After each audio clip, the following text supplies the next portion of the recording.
മഞ്ഞുരുകും കാലം എന്ന സീരിയലിലൂടെ എല്ലാവരുടെയും മനസ്സിൽ കയറിക്കൂടിയ നടിയാണല്ലോ വയനാട്ടുകാരിയായ മോനിഷ. ആ ഫസ്റ്റ് സീരിയൽ വൻ ഹിറ്റായിരുന്നെങ്കിലും പിന്നീട് പുള്ളിക്കാരിയെ മലയാളത്തിൽ അധികമൊന്നും കണ്ടില്ല. പകരം തമിഴിലും തെലുങ്കിലുമൊക്കെ സീരിയലുകൾ ചെയ്ത് അങ്ങ് ബിസിയായി. ആദ്യ സീരിയൽ കഴിഞ്ഞ ഉടനെ തന്നെ പുള്ളിക്കാരിയുടെ കല്യാണവും കഴിഞ്ഞിരുന്നു. പക്ഷെ ആ കല്യാണത്തിന് ശേഷം ലൈഫിൽ എന്തു പറ്റി എന്ന് ഇതുവരെ മോനിഷ എവിടെയും തുറന്നു പറഞ്ഞിട്ടുണ്ടായിരുന്നില്ല. എന്നാൽ ഇപ്പോഴിതാ ജിയോ ഹോട്ട്സ്റ്റാറിൽ സ്ട്രീം ചെയ്യുന്ന സെക്കൻഡ് ലവ് എന്ന റിയാലിറ്റി ഷോയിൽ വെച്ച് തന്റെ 8 കൊല്ലത്തെ വിവാഹജീവിതത്തിൽ അനുഭവിച്ച നരകത്തെക്കുറിച്ച് മോനിഷ ആദ്യമായി വെളിപ്പെടുത്തിയിരിക്കുകയാണ്. മോനിഷ പറയുന്നത് ഇങ്ങനെയാണ്: ആ ബന്ധത്തിൽ നിന്ന് ഊരിപ്പോരാൻ എനിക്ക് 8 വർഷമെടുത്തു അളിയാ. അത്രയ്ക്കും അനുഭവിച്ചു ഞാൻ. എന്നാലും പെട്ടെന്നൊന്നും ആ ബന്ധം ഉപേക്ഷിക്കാൻ എനിക്ക് പറ്റിയില്ല. കാരണം കല്യാണം കഴിഞ്ഞ് കൃത്യം 1 മാസവും 14 ദിവസവുമായപ്പോഴേക്കും എന്റെ പപ്പ പെട്ടെന്ന് മരിച്ചു.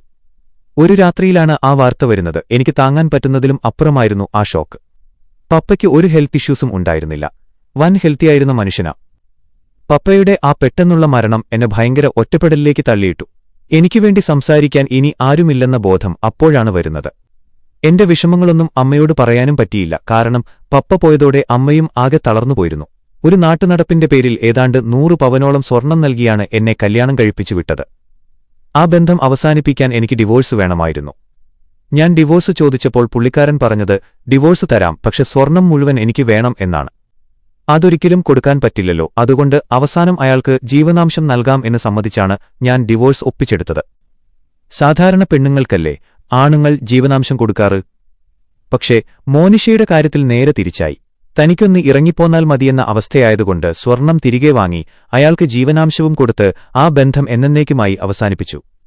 8 കൊല്ലത്തെ പോരാട്ടത്തിനു ശേഷം ജഡ്ജിന്റെ മുന്നിൽ വെച്ച് ഡിവോഴ്സ് പേപ്പറിൽ ഒപ്പിട്ട ആ നിമിഷമാണ് തന്റെ ലൈഫിലെ ഏറ്റവും സന്തോഷം നിറഞ്ഞ നിമിഷമെന്നാണ് മോനിഷ പറയുന്നത്. പക്ഷേ പണത്തിന്റെ വിഷയം മാത്രമല്ല, അതിലും വലിയ മാനസിക പീഡനങ്ങളാണ് പുള്ളിക്കാരി അനുഭവിച്ചത്. കാശുമാത്രമല്ല കേട്ടോ, വേറെയും കുറെ വൃത്തികേടുകൾ അനുഭവിച്ചു. ഞാൻ എന്നെങ്കിലും ഇയാളെ ഇട്ടിട്ടു പോകും എന്ന് അയാൾക്ക് നല്ല ഉറപ്പായിരുന്നു. അതുകൊണ്ട് മൂപ്പരെല്ലാത്തിനും മുൻകരുതലെടുത്തിരുന്നു. ഞങ്ങൾ ഒന്നിച്ചുണ്ടായിരുന്ന സമയത്തെ പ്രൈവറ്റ് ഫോട്ടോസൊക്കെ അയാൾ എടുത്തുവച്ചിട്ടുണ്ടായിരുന്നു. ഞാൻ ഡ്രസ്സ് മാറുന്നതും ഞങ്ങൾ കെട്ടിപ്പിടിച്ചു കിടക്കുന്നതുമൊക്കെ. ഒരു ദിവസം അയാളുടെ ഒരു ഫ്രണ്ട് എന്നെ വിളിച്ചു പറഞ്ഞു, എന്റെ ഇങ്ങനെയുള്ള ഫോട്ടോസൊക്കെ അവർ കണ്ടു എന്ന്.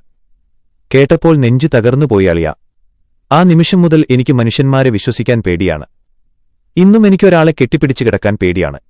ഉറങ്ങുമ്പോൾ പോലും ഞാൻ ഭയങ്കര അലേർട്ടാണ്. ആരെങ്കിലും എന്റെ ഫോട്ടോ എടുക്കുമോ എന്ന പേടിയാണ് മനസ്സ് നിറയെ. അതാണ് നമ്മുടെ സൊസൈറ്റി. ഇവിടെ ആരെയും കണ്ണടച്ച് വിശ്വസിക്കാൻ പറ്റില്ല.